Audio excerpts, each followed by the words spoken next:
საღამომშვიდობის ძვირფასო ტელემაყურებლებო და რადიო მსმენელებო, დღეს ხუთშაბათია, 6:30 და ტრადიციულად პირდაპირ ეთერშია გადაცემა კრიტიკული აზრი და მე ამ გადაცემის წამყვანი გიორგი ლომია თქვენთან ერთად ვიქნები 1 საათის განმავლობაში. ამ პერიოდში თქვენ შეგიძლიათ დარეკოთ პირდაპირ ეთერში, ჩვენი ტელეფონის ნომერი არის 557 885588 და როგორც ყოველთვის შემოგთავაზოთ თქვენთვის უფრო მეტად საინტერესო თემები, თუ ჩვენი თემა იმდენად საინტერესოდ არ მოგეჩვენებათ, ან ჩაერთოთ იმ დისკუსიაში, რომელსაც მე შემოგთავაზებთ. დაგვირეკეთ, თქვენი აზრი ჩვენთვის ყოველთვის მნიშვნელოვანია. მე კი მინდა ასეთი კითხვა დავსვა და ზოგადად მინდა რომ ამ კითხვაზე გაანალიზებული და გააზრებული პასუხი გამცეთ. რა უფრო მეტ სიკეთეს მოუტანს ჩვენს ქვეყანას? დაბალანსებული პოლიტიკა, დაბალანსებული საგარეო პოლიტიკა, ანუ ყველა ქვეყანასთან უნდა ვცადოთ და დავალაგოთ ურთიერთობები, თუ მიმხრობილი პოლიტიკა რომელიმე ვექტორზე, ან რომელიმე მხარეზე, ვთქვათ, ან რუსეთის მხარეს, ან დასავლეთის მხარეს, როგორც დღეს არის გაყოფილი ქვეყანა. მთლიანად არ არის გაყოფილი, რა თქმა უნდა, მესამე სექტორიც არსებობს, ვისაც სურს ზოგადად საგარეო ურთიერთობის დალაგება ყველა ქვეყანასთან, ასეთი ნაწილიც არის ბუნებრივია საქართველოში და ცოტანი არ არიან, მაგრამ მეტნაკლებად მაინც ჩვენ ვხედავთ, რომ ერთი მხარე არსებობს პროდასავლური, მეორე მხარე არსებობს პრორუსული და ერთი მეორეს ლანძღავს აგინებს, რა ვიცი, ერთმანეთს ისეთ რაღაცას ეძახიან, რომ აქ ვერ გავმეორდები, მაგრამ ამას არ აქვს მნიშვნელობა. რამდენად სწორია, ან რამდენად სიკეთის მომტანი არის საგარეო დაბალანსებული პოლიტიკა, ან რამდენად სიკეთის მომტანი არის მიმხრობის პოლიტიკა რომელიმე მხარეს. ზარია ეთერში. გამარჯობა ბატონი. მოგესალმებით, ისაუბრეთ. ბატონო გიორგი, მაინტერესებს, როგორ უნდა წარმართოს საქართველოს ვითარება. ზუსტად ამ დაბალანსებული მეთოდით აღწევდნენ ჩვენი მეფეები საქართველოს შენარჩუნებას, ტერიტორიულ მთლიანობას. არც მტრად არ უნდა გადაექცეთ. ყველა ქვეყანასთან უნდა ქონდეს თანაბარი კარგი ურთიერთობა, რომ ამით გადავირჩინოთ თავი და ჩვენი ადგილი ვიპოვოთ. ახლა არ მაინტერესებს როგორ არის ეს არაბული საქმე. ისე მე მგონი მიმდინარეობს საქართველოს განადგურების საკითხი და კიდევ მაინტერესებს, როდის აპირებთ, ბატონო გიორგი, ძალიან გაფაზად თქვენ გიყურებთ ყოველთვის, როდის აპირებთ გამოსვლის დაწყებას, ყოველ გაგვიანდება ქვეყანას. ძალიან მადლობა ზარისთვის და მადლობა პოზიციის დაფიქსირებისთვის. ესე იგი, დავიწყოთ თქვენი პოზიციიდან. თქვენ ხართ მომხრე, რომ დაბალანსებული პოლიტიკა აწარმოოს ქვეყანამ, ყველა საგარეო პოლიტიკა ყველა ქვეყანასთან. გასაგებია, მადლობა. იმ კითხვაზე, თუ რომელიც შეეხება არაბულ ქალაქებს, ჯერჯერობით არ არის შეჩერებული თვითონ პროექტი, მაგრამ იმედი მაქვს, რომ აქაც ხალხი გაიმარჯვებს. რაც შეეხება ჩვენს გამოსვლებს, ჯერჯერობით, სიმართლეს გეუბნებით, ჯერჯერობით ჩვენ ვერ გრძნობთ, რომ მასა არის მზად. თქვენ ხართ მზად და კიდე 1000 ან 2000 ადამიანი. თუმცა ჩვენ მოვითათბირეთ და ვთქვით, რომ სულ რომ მასა არ იყოს მზად დღეს, აი 2000 დავიწყოთ და ნელა-ნელა მოვაგროვებთ. ამიტომ ცოტა ხანში უკვე პარტია გაგაცნობთ ჩვენ სამოქმედო გეგმას. ზარია ეთერში. გისმენთ, ისაუბრეთ. რა დაბალანსებთ, რა გამოასწორეთ ამ ქვეყანაში მდგომარეობას, სანამ ეს დამპალი მთავრობა ჩვენ ქვეყანას არ დაადგება საშველი. მე ამაზე ვარ და სხვა არ ვიცი. კი ბატონო, მადლობა ზარისთვის. თუმცა მაინც თუ შეგიძლიათ რომ იმ კითხვას პასუხი გასცეთ, რომელიც მე დავსვე, ანუ რამ თქვენთვის მაინც რა არის უფრო მისაღები? მიმხრობის პოლიტიკა, ანუ რომელიმე მხარეს რომ იყოთ, ან პროდასავლური იდეოლოგია დაიჭიროთ, დაიკავოთ, ან პრორუსული ვთქვათ, თუ საგარეო დაბალანსებული პოლიტიკის მომხრე ხართ. ანუ იქნება და ამაზე მაინც თქვენ შეგიძლიათ ნებისმიერი კითხვა დასვათ, შეგიძლიათ ნებისმიერი თემა წამოწიოთ, მაგრამ იქნება ამ პასუხზეც გამცეთ, ამ კითხვაზეც გამცეთ პასუხი. ზარია ეთერში. საღამომშვიდობისა, ბატონო გიორგი. საღამომშვიდობის. მე მომხრე ვარ, ყველა ქვეყანასაც ჰქონდეს ურთიერთობა ნორმალური, მაგრამ განსაკუთრებით უნდა ჰქონდეს რუსეთთან. მიუხედავად იმისა, რუსეთი აგრესიული ჩვენი ტერიტორიების აღებული აქვს, რუსეთის გარეშე არაფერი არ გამოვა. დიახ. უნდა გაფაროს რუსეთთან განსაკუთრებული ურთიერთობა ჩვენი ახლა მეზობელია. მაგრამ მე თანახმავარ, რომ ყველა ქვეყანასაც ჰქონდეს ნორმალური, თუ კიდევ მტერიც. კი ბატონო. ანუ დაბალანსებული პოლიტიკის მომხრე ხართ. დაბალანსებული პოლიტიკის მომხრე ვარ, მაგრამ განსაკუთრებულად რუსეთთან უნდა ჰქონდეს სიახლოვე. მოვა მთავრობა, რომელთან რუსეთთან დაალაგებს სიტუაციას. დიახ. აი ეს პოლიტიკა, აი ეს მომწონს მე. კი ბატონო. კარგით, გასაგებია. ბატონი ბრძანებს, რომ დაბალანსებული პოლიტიკის მომხრეა, მაგრამ იქ გამორჩეულად და განსაკუთრებულად რუსეთის მიმართულება უნდა იყოს, ასე ვთქვათ, ნათქვამი. მე უბრალოდ მინდა გითხრათ, რომ დაბალანსებული პოლიტიკა არ ნიშნავს ყველა ქვეყანასთან ერთნაირი ურთიერთობა. ერთნაირ ურთიერთობას არ ნიშნავს. თქვენ შეგიძლიათ, რა თქმა უნდა, გამოკვეთოთ რუსეთი თქვა და რუსეთთან უფრო მჭიდრო ურთიერთობა გქონდეს, ევროპის რომელიმე ქვეყანასთან ნაკლები ურთიერთობა გქონდეს, მაგრამ დაბალანსება იმაში მდგომარეობს, რომ თქვენ არ გქონდეთ დაძაბული ურთიერთობა, რომ ყველასთან მეტ-ნაკლებად კარგი, ნორმალური, მეგობრული ურთიერთობა შეინარჩუნოთ. ზარია ეთერში.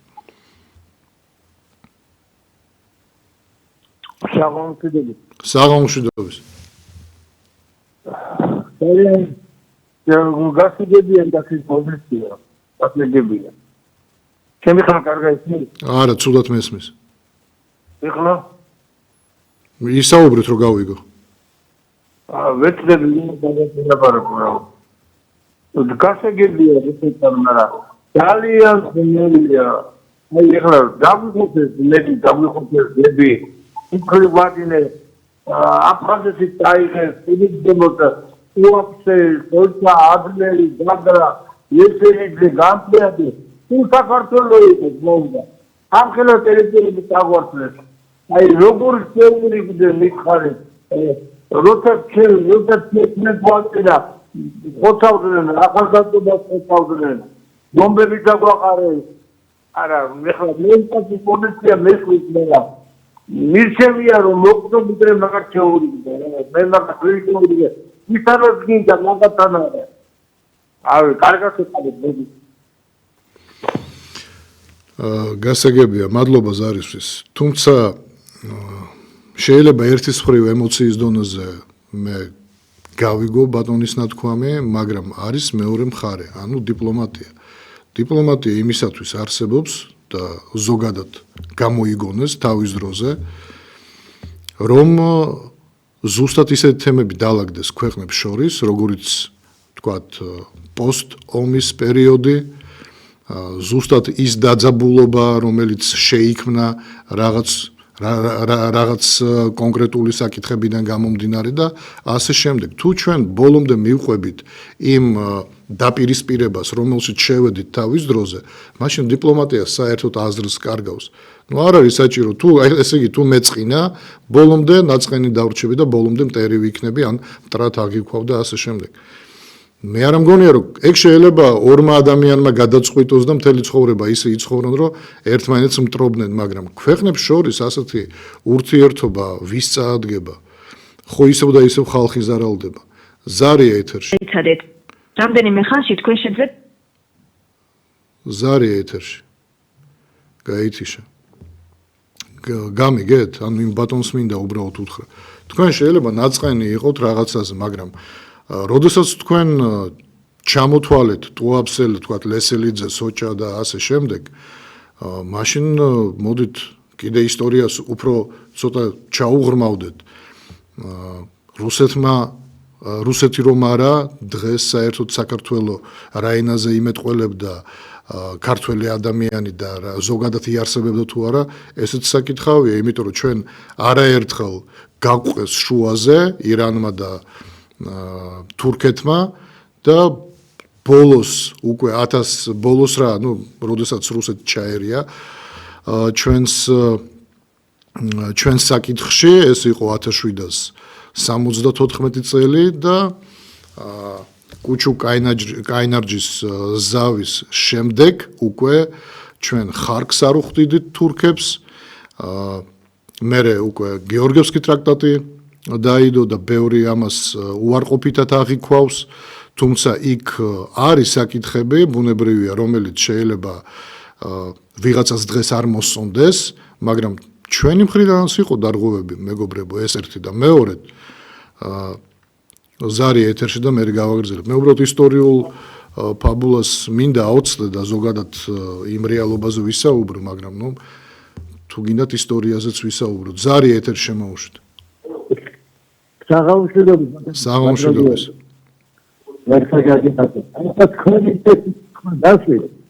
არამგონია საქართველოს კაცი მომელდა სამბალანსებული პოლიტიკის გარდაქმნილ ამავე დროს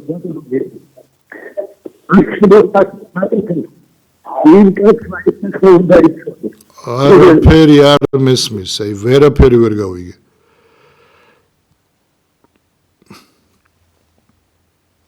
იქნება სცადოთ დარეკვა კიდე თავიდან და იმიტომ რომ არ მესმოდა საერთოდ არაფერი და მე დარწმუნებული ვარ მაყურებელსაც არ ესმოდა რას ამბობდით. ხო, მერე შემდგომში, როდესაც 1795 წელს აგამ აჰმად-ხანი შემოვიდა, გასაგებია, რომ ყველა ამბობს დღეს, რომ რუსეთმა დახმარება არ გაგვიწია და ფაქტურად ამის გამო, რომ ჩვენ რუსეთის იმედზე ვიყავით, ჩვენ აღმოჩნდით ის დღეში, რა დღეშიც მაშინ აღმოჩნდა საქართველო, ხო? ააოხრა აგამ აჰმად-ხანმა ააოხრა საქართველო, გადაწვა ფაქტიურად და წავიდა. მაგრამ თუ ჩვენ ჩაუღრმავდებით, კიდევ ერთხელ ვამბობ, ისტორიას და გამოვიკვლევთ თუ რა ხდებოდა, ჩვენ დავინახავთ, რომ დაახლოებით 2-3 აგვისტოს ერეკლე მეორემ გაუგზავნა ივან გუდოვიჩს წერილი, რომელიც იყო მაშინ გენერალ-გუბერნატორი იყო ამიერკავკასიის, გაუგზავნა წერილი და იქ აუხსნა, რომ აგამ აჰმად-ხანი შემოდის საქართველოში, ითხოვს, რომ მე გეორგიევსკის ტრაქტატზე უარი ვთქვა და ასე შემდეგ, თქვენი დახმარება გვჭირდება. ეს წერილი 2 თუ 3 აგვისტოს ერეკლე მეორე რო წერს და აგზავნის, გასაგებია, რომ დაახლოებით 2 კვირაში მიიღო ივანე გუდოვიჩმა. ივანე გუდოვიჩი კი იყო გენერალ-გუბერნატორი, მაგრამ ეკატერინე მეორესთან ცოტა არ იყოს და არ ქონდა ისეთი ახლო ურთიერთობა. ამიტომ ის ყოყმანობდა, არ იცოდა რა გაეკეთებინა და გაუგზავნა მერე თავის მეგობარ, ახლო მეგობარს, პლატონ ზუბოვს ეს წერილი, რომელიც იყო ეკატერინე მეორის ფავორიტი. გაუგზავნა ეს წერილი, სანამ წერილი ჩავიდა, უკვე იყო ოქტომბრის 20 თუ 22 რიცხვი. და ჩვენ გვახსოვს ხომ, რომ 9-დან 11 სექტემბრამდე ფაქტიურად თბილისი ააოხრეს. ანუ წერილი მხოლოდ ოქტომბერში ჩავიდა. ეს იმას კი არ ნიშნავს, რომ იმ პერიოდში რუსეთის იმპერიას დახმარება არ უნდოდა. არა. უბრალოდ ბიუროკრატია, გარკვეულწილად რაღაც რიდი, შიში და ასე შემდეგ, ამ ყველაფერმა ითამაშა ძალიან ცუდი როლი ჩვენთვის ბუნებრივია. მაგრამ, როდესაც იმპერიამ გაიგო, რაც მოხდა საქართველოში, ეკატერინე მეორემ გააგზავნა ჯარი და დაამარცხა სპარსელები. ეს ყველაფერი ხო ისტორიაში წერია. ეს ხომ ამ ყველაფრის საკითხვა შეგიძლიათ და დღეს საბუთების მოძმდა შეგიძლიათ და ანალიზით შეგიძლიათ რომ გააკეთოთ უნდოდა დახმარება, არ უნდოდათ, რატომ ვერ დაგვეხმარნენ? ეს შეგნებულად გაკეთდა. ეს გაკეთდა იმიტომ, რომ რაღაც ფაქტორებმა შეუშალეს ხელი. აი ამ ყველაფერზე ვიფიქროთ ხალხო, ტყუილად ნუვაბრალებთ ვიღაცას რაღაცას, იმიტომ რომ ჩვენ ასე გვაწყობს ან ასე გვინდა რომ იყოს. მოდით მაქსიმალურად ობიექტურები ვიყოთ და ობიექტურობა შევინარჩუნოთ. ზარია ეთერში შემოუშვით. რეგიდობის ბაგნან გიორგი სტალმერით გესვიჩენი დიახ, მესმის. ჩვენ აბსოლუტურად სწორად ვგანეთ ეხლა ის რომ ჩვენ მარკერის უფლებამდე და მეტი ნიმფუდატებს ვინც აღრილ ახსნილი გას რუსთაველზე და სტუდენტი რუსაფუძვლობს პირიან რომ რუსეთი არ მიგო ჯერ დაგვებრუნონ და მე დავილაპარაკონ და ესე შემდეგ და ესე შემდეგ. ამისთვის შეიძლება სტუდენტთა განათლება. ამისთვის შეიძლება პროპაგანდა ნორმალური. ამისთვის არის საჭირო ფაქტები. ჩვენ როდესაც ვიყავით საბჭოთა კავშირის ნაწილად რა ხონდა ჩვენ რა მოგება ხონდა ჩვენ რუსეთიდან ჩვენ რუსეთს და როგორ ვიყავით დაცულები. დღესდღეობით როდესაც ნახეთ რა ხდება სომხეთში, რა ხდება აზერბაიჯანში, რა ხდება იგივე უკრაინაში. რუსეთი ბევრს გაუკრუნება. ჩვენ უნდა გავითვალისწინოთ. თუ ჩვენ გვინდა რომ დავიღუპოთ თავი, თუ ჩვენ გვჭირდება რომ ესე გადავეშვათ იმ ომში, რომელიც დავიცილეთ თავიდან, ეს არ არის დამთავრებული ის ომი და ჩვენ კიდევ გვაქვს ის საფრთხე, რომ ვიღაცა ჩაგვიწევს აი ამ ომში. ნახეთ პრიბალტიკის ქვეყნები რას წარმოადგენენ, არაფერ. ეს არის ყოფილი ფაშისტური დანაყოფი, რომელიც დღეს აიმაღლა ხმა, გამოყო თავისი ძუნწი და საზღვარი ბუნება და ჩვენ გვიბიძგეთ იმისკენ, რომ ჩვენ ვიყოთ სრულად გამყოფილი. ესეთი აქეთთან რესადერტავა ჩვენ რესადერ გავეცდებით რუსეთს. ესენი არიან ჩვენი მეზობლები. გავიგე, მაგრამ მე კითხვა დავიბრუნოთ აფხაზეთი, თუ ჩვენ გვინდა დავიბრუნოთ ოსეთი.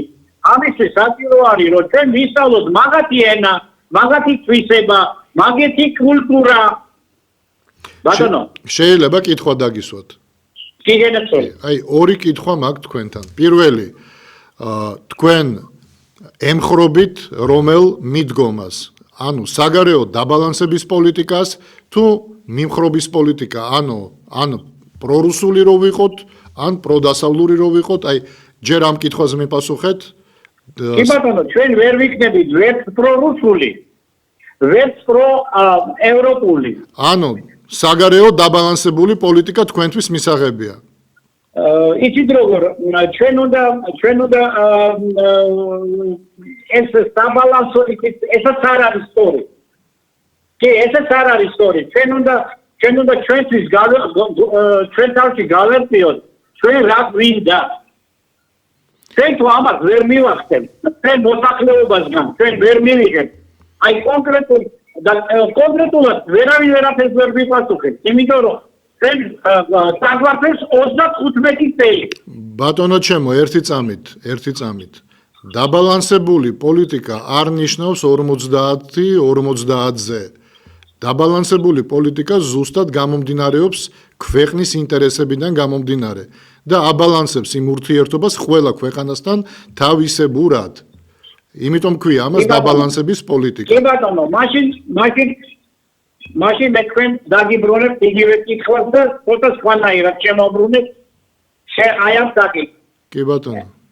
ეს მოსახლეობა ისედაც არის მოწამლული ყველა მხრიდან.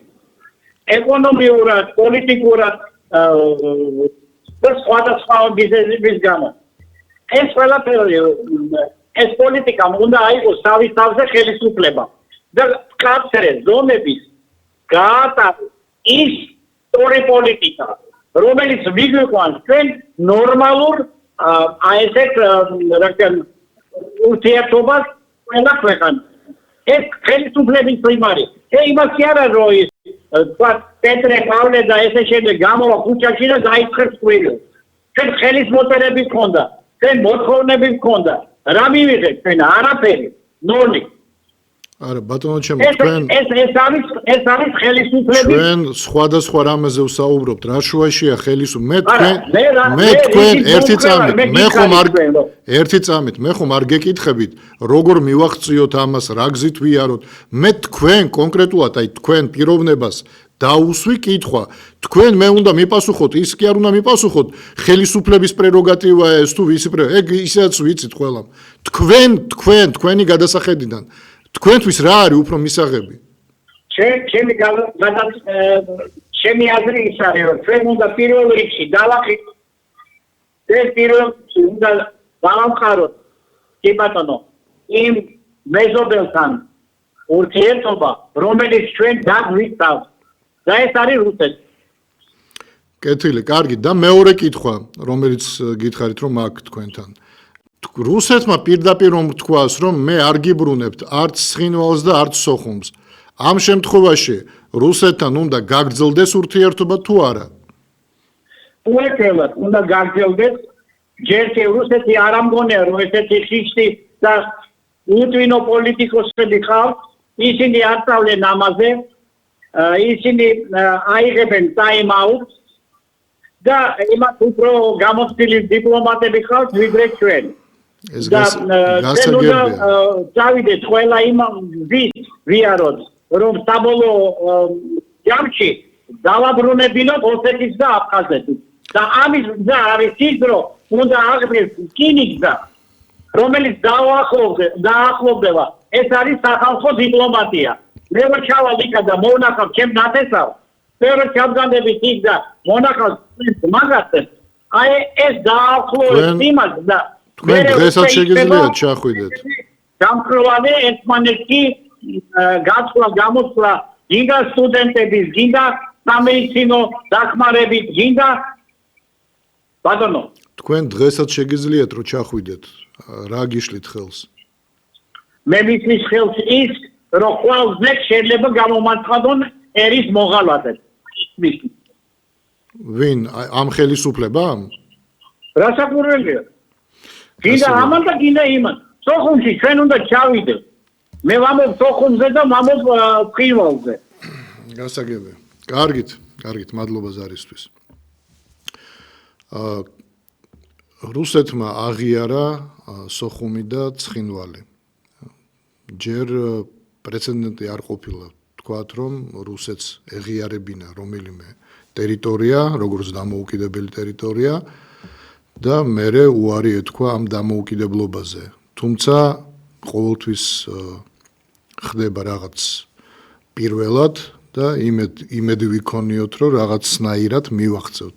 დრო ჭირდება ამას ბუნებრივია მივახცევთ და თვითონ აფხაზების და ოსების თანხმობით შეიძლება რუსეთმა წაიღოს უკან თავისი ეს აღიარება, ვინაიდან ეს იქნება მოთხოვნილი სოხუმის და ცხინვალის მიერ, ოღონდ რატო მოითხოვს ეს ხალხი ამას, ხო, ბუნებრივია. რომ საბოლოო ჯამში შევქმნათ რაღაც კონფედერაციის ფორმის სახელმწიფო, ამ ფედერაციული წყობის სახელმწიფო, რომ აღიარებულები იყვნენ ისენიც.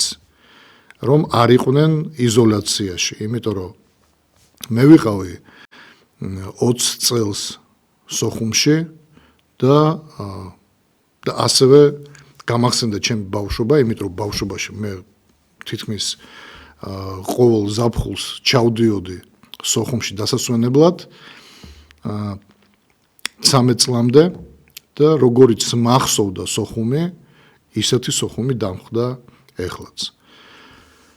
აქედან გამომდინარე შეიძლება რაღაც შეიცვალოს მომავალში, მაგრამ კიდევ ერთხელ ვამბობ, ეს იმას არ ნიშნავს, რომ აფხაზები იტყვიან, რომ ჩვენ დამოუკიდებლები არა ვართ. არა, ალბათ ფართო ავტონომიაზე წავა საუბარი. იმდენად ფართო ავტონომიაზე, რომ ფაქტურად დამოუკიდებლობასთან დაახლოებული ავტონომია იქნება. ზარი ეთერში შემოუშვით.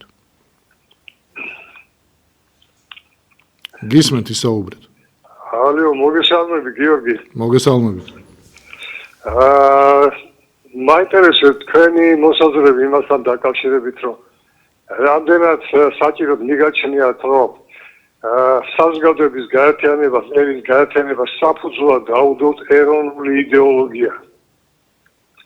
შექმნა სტრუქტურა, რომელიც ყველა ქალაქსა და რაიონს დააკავშირებს ერთმანეთს და შეიქმნება პირველადი რგოლები.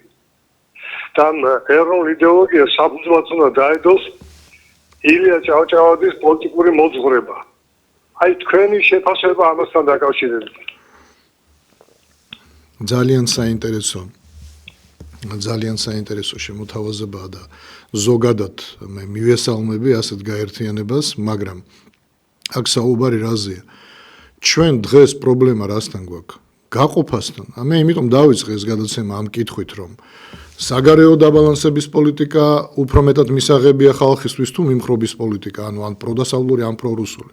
რატო? იმიტომ რომ დღეს შენ რო ეუბნები ადამიანებს რომ უნდა გავერთიანდეთ, ეგრევე გეკითხებიან და რა მიმართულება გაქვს არჩეული. რო ეუბნები ეროვნული მიმართულება, იმ რომ ქვეყანას სჭირდება ყველასთან ნორმალური დალაგებული ურთიერთობა და არა მიმხრობის პოლიტიკა. ის გეუბნება არა, მე ასე არ მაწყობს, მაშინ არა, მაშინ თქვენი იარეთ თქვენი გზით. გესმით რომ თვითონ ხალხი ვერ ხვდება რას ნიშნავს ეროვნული გაერთიანება. ვერ ხვდება. მათ გონიათ რომ ეროვნული გაერთიანება ეს მათ იდეოლოგიასთან თანხვედრაში უნდა იყოს. რა იდეოლოგიასაც ფლობენ. ან პროდასავლურს, ან პრორუსულს, ან კიდე რაღაც პრორაღაცას და ასე შემდეგ. და ეს ასე არ არის. პირველ რიგში ქვეყნის ინტერესებიდან გამომდინარე უნდა სახავდე შენს მომავალ გეგმებს და შენ პირიქით ამბობ, არა, შენ თუ ჩემს იდეოლოგიაში არ ჯდები და ეს არის მიმხრობის პოლიტიკის იდეოლოგია, მაშინ იარე შენი გზით, მე არ მაინტერესებს რას მთავაზობ. და ჩვენ პირიქით ვეუბნებით, რომ ეს ეროვნული იდეოლოგია, რას ნიშნავს ეროვნული იდეოლოგია? ეროვნული იდეოლოგია ეს არის იდეოლოგია, რომელიც ქვეყანას და ერს ემსახურება. არა ის, რომ ჩვენ უნდა ვიყოთ ან იმასთან, იმიტომ რომ ეს კარგია რაღაცის გამო, ან ამათთან, იმიტომ რომ ესენი არიან რაღაცის გამო კარგები. არა, ეს ერს არაფერში არ წაადგება, არც ქვეყანას, იმიტომ რომ როდესაც შენ მხარე ჩნდები, მაშინ ბუნებრივია, რომ მოწინააღმდეგე მხარეს უკვე შენი ოპონენტია, მაგრამ ოპონენტი რა სახით არის ეს? მტრულად არის განწყობილი, უბრალოდ სანქციის დონეზე შეიძლება გიპირისპირდებოდეს, ან ზოგადად შეიძლება რაღაც ურთიერთობა გქონდეს, მაგრამ იმ რაღაც მცირე ურთიერთობით შეიფარგლებოდეს. ანუ მხარე არ უნდა ვიყოთ, სულ ამას ვამბობთ. ეგ ჩემი გადასახედიდან. მაგრამ ეხ ხომ დაინახეთ, რომ ხალხი რეკავს და ზოგიერთი ამბობს, რომ არა, ჩვენ ამასთან უნდა ვიყოთ, იმიტომ რომ ეს დაგვიცავს ჩვენ. იმასთან უნდა ვიყოთ, იმიტომ რომ ვიღაცა ამბობს, რომ ნატოს წევრები უნდა გავხდეთ, იმიტომ რომ ნატო დაგვიცავს. ჯერ ნატოს წევრები ვერ გავხდებით, ეს ერთი. უბრალოდ მივიღოთ ეს როგორც აქსიომა. ასევე ევროკავშირის წევრები გავხდებით თუ არა. მე თუ მკითხავთ, ნამდვილად ალბათ არ გველოდება ჩვენ ევროკავშირი და ევროკავშირის წევრები ალბათ ვერ გავხდებით. უფრო მეტი შანსია, რომ ვერ გავხდეთ. თუმცა ასოცირების ხელშეკრულება სულაც არ ნიშნავს, რომ შენ მართლა მომავალში გახდები წევრი. არა, ასოცირების ხელშეკრულება ეს არის კონტროლი ქვეყანაზე და ამ ხელშეკრულების ფარგლებში შენ უნდა ასრულებდე კონკრეტულ მოთხოვნებს ევროკავშირის მხრიდან. თუ გაქვს ხელი მოწერილი, უნდა შეასრულო. ამასაც ვამბობ სულ, რომ როდესაც ვიღაცას უკვირს, რატო გვეუბნებიან, რა უნდა გავაკეთოთ, გაიხსენეთ, ხელი მოწერილი გვაქვს ასოცირების ხელშეკრულებაზე და ეხლა როცა ხელს აწერ და თანხმდები იმაზე, რაც წერია და მე არასრულებ, უკვე შენ არ ღვევ ამ პირობას. არ უნდა გიკვირდეს, რომ ვიღაცა გეტყვის, რატო არასრულებ. ზარია ეთერში. მე მომხრე ვარ დაბალანსების პოლიტიკაზე. დიახ. რომელსაც განახორციელებს პატრიოტთა ალიანსი და მასთან შეერთებული ყველა ეროვნული ძალა. მადლობა. გაიხარეთ, მადლობა ზარისთვის. რამდენად არის ეროვნული აზროვნება, ეროვნული პოლიტიკა, რომელიც ქვეყანას დღეს ასე ჭირდება სიახლოვეში, დაბალანსების პოლიტიკასთან. მე თუ მკითხავთ, ჩემი სუბიექტური აზრია, ძალიან ახლოს. ძალიან ახლოს, იმიტომ რომ ჩვენ ერს არ ჭირდება დაახლოება კონკრეტულ ქვეყნებთან, მაშინ, როდესაც ჩვენ ვშორდებით რაღაც კონკრეტულ ქვეყნების სექტორს. ზარია თუ გავაგრძელებდი ახლა რაღაცის გააგრძელეთ. არა, მე უბრალოდ ვამახვილებდი ყურადღებას, რომ ჩვენ დღეს აშკარად უახლოვდებით ირანს, აშკარად უახლოვდებით არაბეთს და ვშორდებით ევროპას და ვშორდებით დასავლეთს. ეხლა მე არ ვამბობ, რომ დასავლეთთან ისე ახლოს უნდა ვიყოთ, რომ ძალიან შორს ვიყოთ, თქვათ, არაბებისგან ან რომელიმე სხვა ქვეყნა. არა, მაგრამ დაბალანსების პოლიტიკა ზუსტად იმას გულისხმობს, რომ ყველასთან გქონდეს იმ ზომის ურთიერთობა, რა ზომის ურთიერთობა და რა დოზის ურთიერთობაც გამოადგება ჩვენს ქვეყანას. ამიტომ ეს დაბალანსებული ურთიერთობა პირველ რიგში ბუნებრივია ქვეყნის ინტერესებს ისახავს.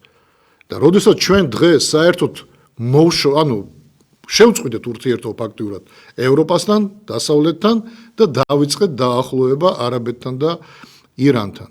აი რას გვაძლევს ეს? რას აძლევს საქართველოს? აი ამას თუ ამიხსნის ვინმე, მადლობას ვეთქვი, იმიტომ რომ მე ვერ ხვდები, რამდენად ჩვენთვის დღეს მნიშვნელოვანია ამ მიმართულებით დაახლოება ამ ქვეყნებთან და დაშორება იმ ცივილიზებულ სამყაროს, რომელსაც ქვია თქვათ ევროპა ან ამერიკა.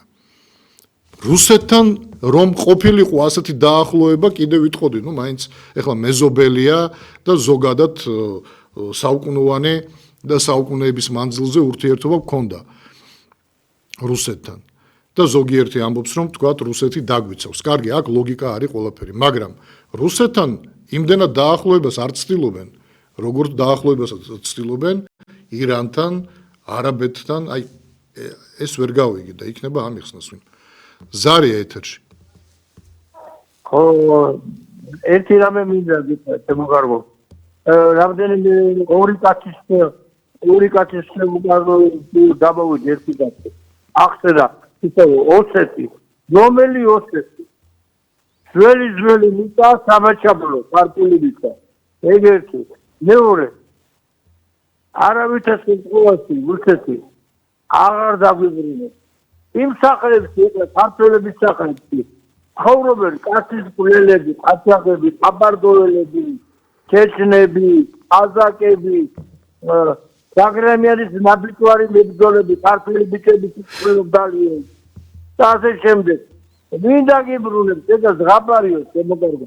აფხაზეთს უნდა უყუროთ სურათი ალბათ. დიდი სურათი გავაკეთეთ და უყუროთ.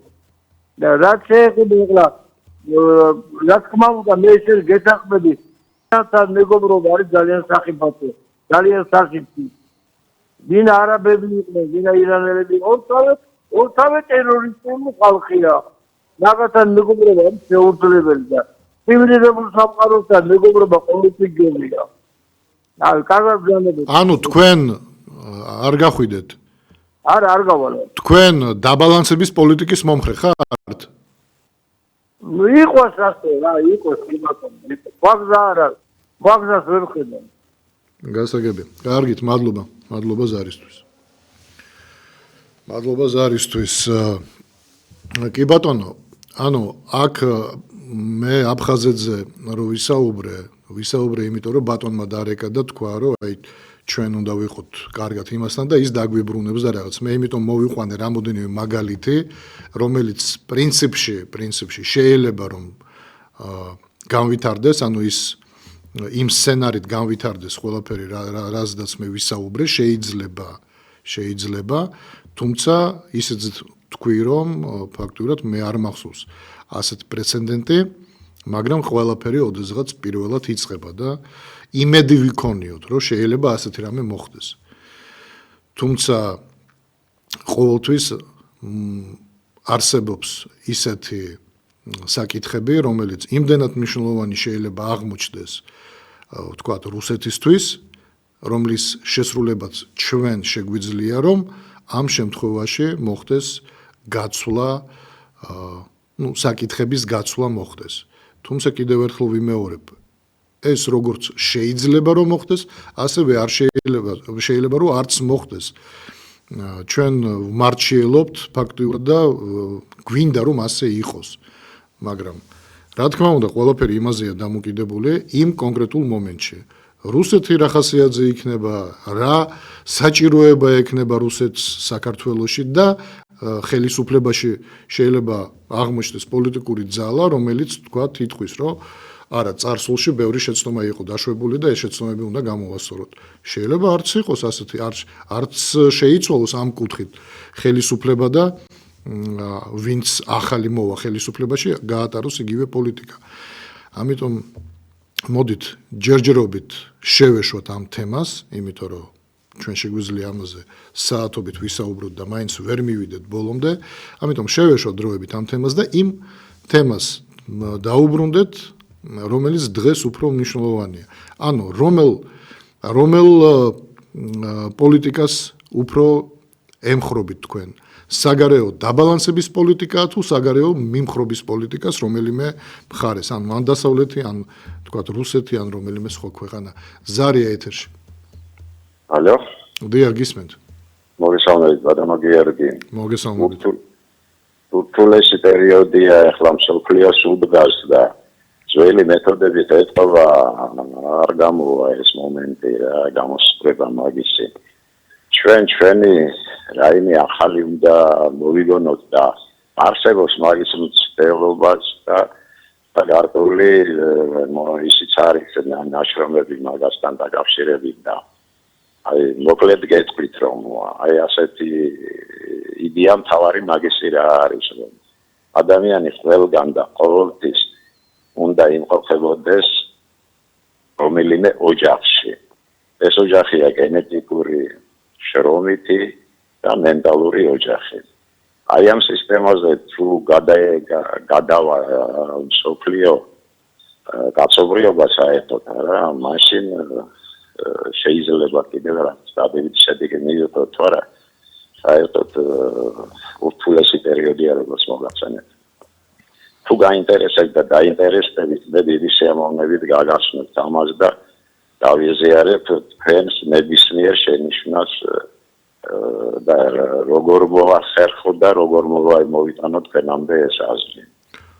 სიამოვნებით გავეცნობი, მე ვთხოვ მაშინ ტექნიკურ ჯგუფს რომ ჩაენიშნონ თქვენი ტელეფონის ნომერი და გადაცემის შემდეგ გადმომცემენ და მე თქვენ ამ დღეებში დაგირეკავთ მაშინ. ბატონო. კეთილი, მადლობა ზარისთვის. გავაგზავნოთ გადაცემად. დაგვირეკეთ ძვირფასო ტელემაყურებლებო, რადიო მსმენელებო და გვითხარით, რამდენად მისაღებია თქვენთვის საგარეო დაბალანსების პოლიტიკა, რამდენად მისაღებია თქვენთვის მიმხრობის პოლიტიკა, რომელიმე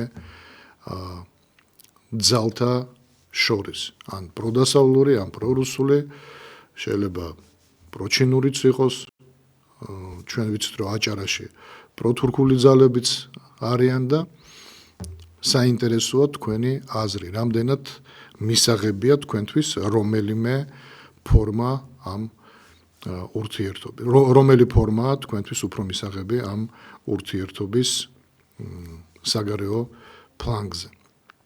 ძალიან საინტერესოა თქვენი აზრი, იმიტომ რომ ზოგიერთს რატომღაც გონია, რომ პატრიოტთა ალიანსი თავის დროზე, როდესაც პირველად ჩავიდა რუსეთში და მე შევხვდი ჩვენს რუს კოლეგებს სახელმწიფო დუმაში, რატომღაც ზოგიერთი დღესაც ფიქრობს, რომ ჩვენ პრორუსული ძალა ვიყავით, ამიტომ ჩავედით რუსეთში.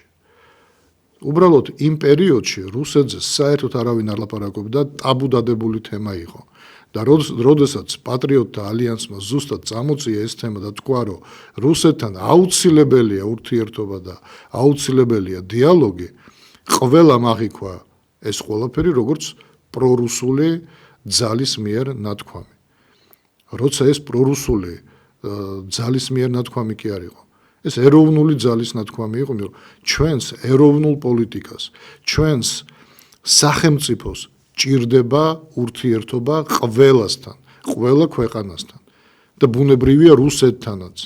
და ეს სისულელე, რომ ჩვენ გვახსოვს რუსეთმა რა გვიყო ის წაგვართვა, ეს წაგვართვა, ეს ყველაფერი გასაგებია.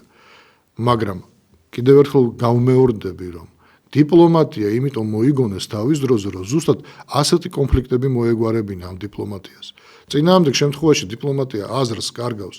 ესე იგი, შენ თუ რაღაცა წამართვიან მაწყენინე, მე ბოლომდე ვიქნები შენი მტერი და სანამ არ დაგამარცხებ, მანამდე მტერი ვიქნები.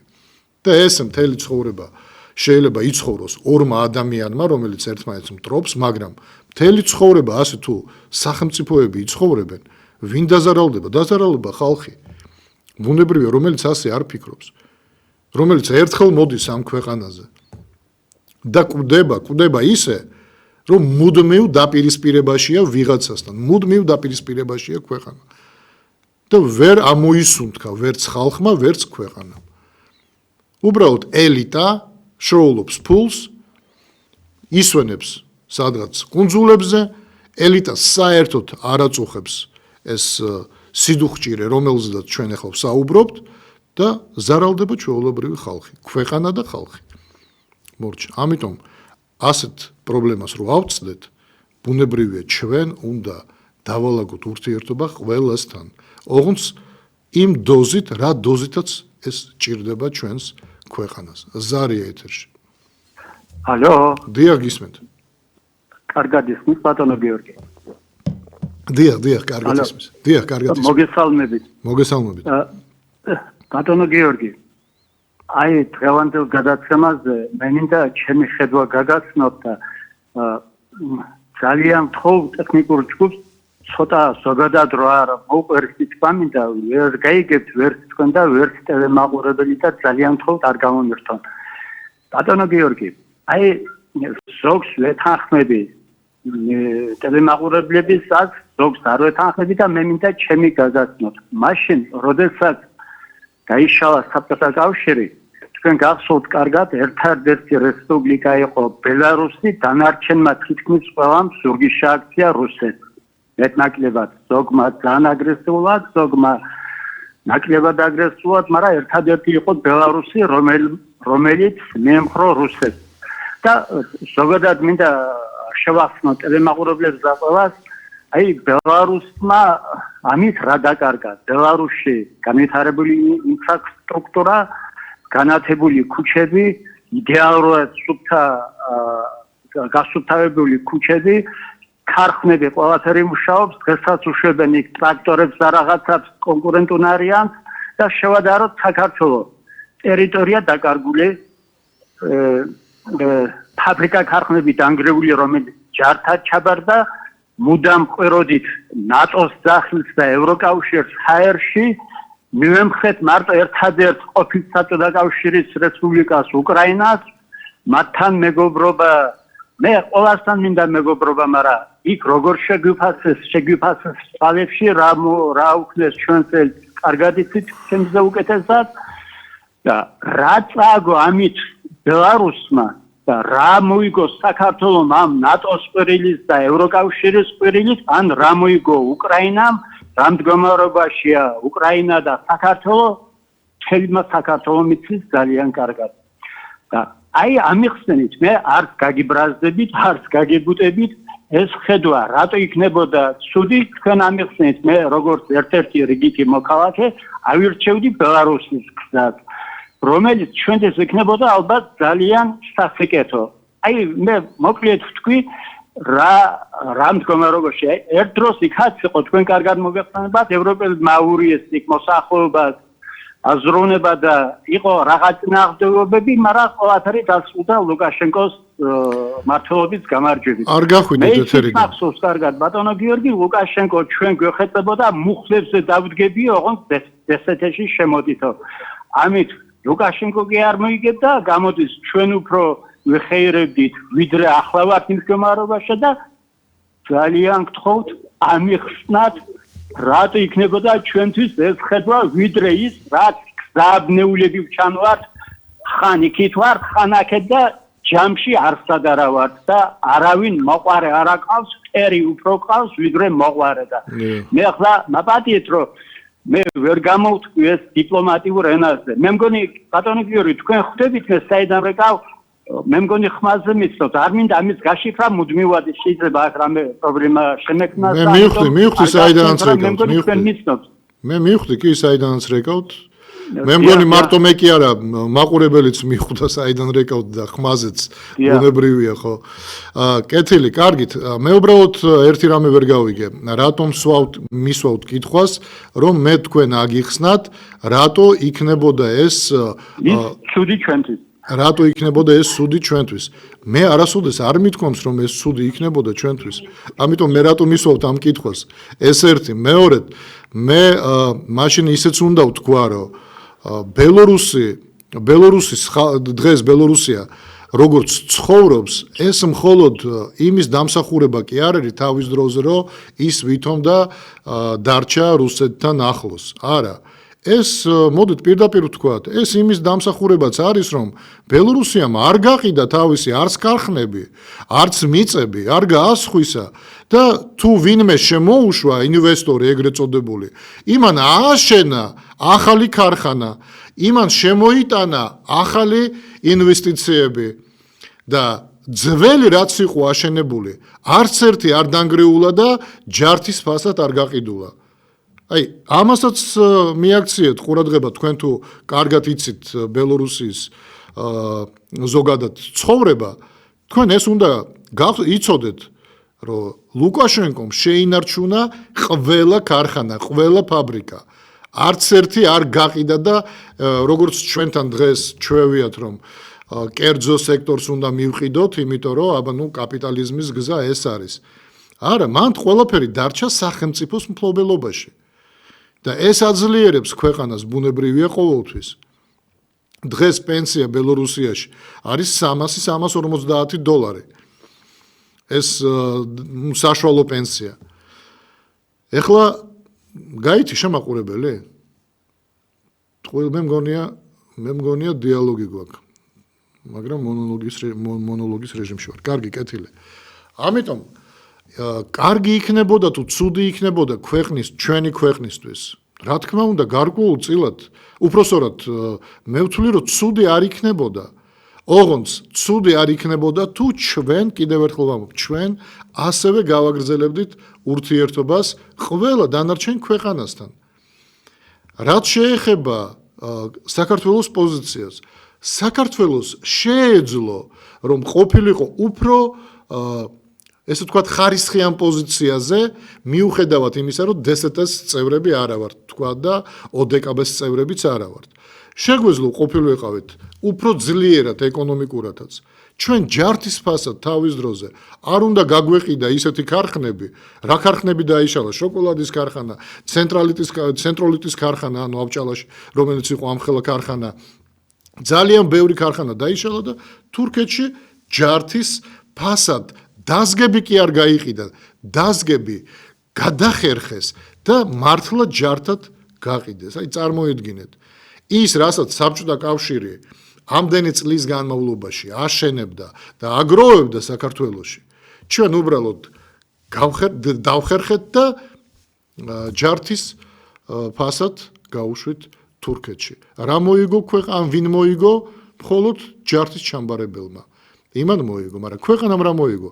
არაფერი. ვისი ბრალია? ბუნებრივია ხელისუფლების ბრალია. მაშინდელი ხელისუფლების ბრალია. დღევანდელი ხელისუფლების რა ბრალია? დღევანდელი ხელისუფლების ბრალია ის რომ მიწებს ყიდის. სააკაშვილის ხელისუფლების ბრალი იმდენი შემიძლია რაღაცები მოვიყვანო მაგალითად რაც შეიძლება დაბრალდეს მას რომ უბრალოდ ჩვენ გადაცემების ციკლი არ გვეყოფა. ამიტომ კარგი იქნებოდა თუ ცუდი იქნებოდა. ის კი არ არის მთავარი, კარგი იქნებოდა ცუდი, ალბათ იქნებოდა კარგი, მაგრამ მთავარი ის არის რომ რა არ უნდა გაგვეკეთებინა. არ უნდა გაგვეკეთებინა ის რაც მე უკვე ვთქვი, ქვეყანა არ უნდა გაგვეყიდა. აი ეს არის მთავარი. და სამწუხაროდ დღეს გრძელდება ქვეყნის გაყიდვა. დღესაც გრძელდება. ეს პროცესი არ არის შეჩერებული.